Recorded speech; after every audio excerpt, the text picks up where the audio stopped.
We are the students of Gael Colossus Limni.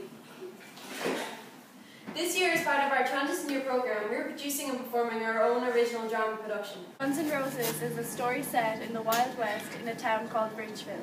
Richville is plunged into crisis by the deaths of their sheriff and deputy. A new sheriff is controversially appointed.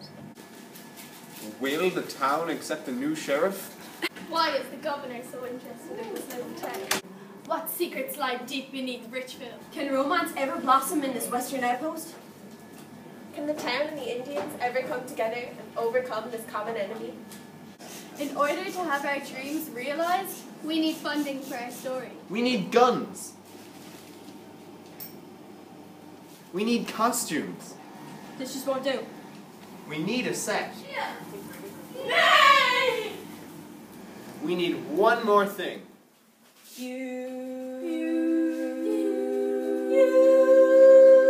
Me? No! You! We have fantastic rewards to thank you for your generosity. We really appreciate your support and we'll see you at the Millennium Theatre in spring 2015. Be there, Square.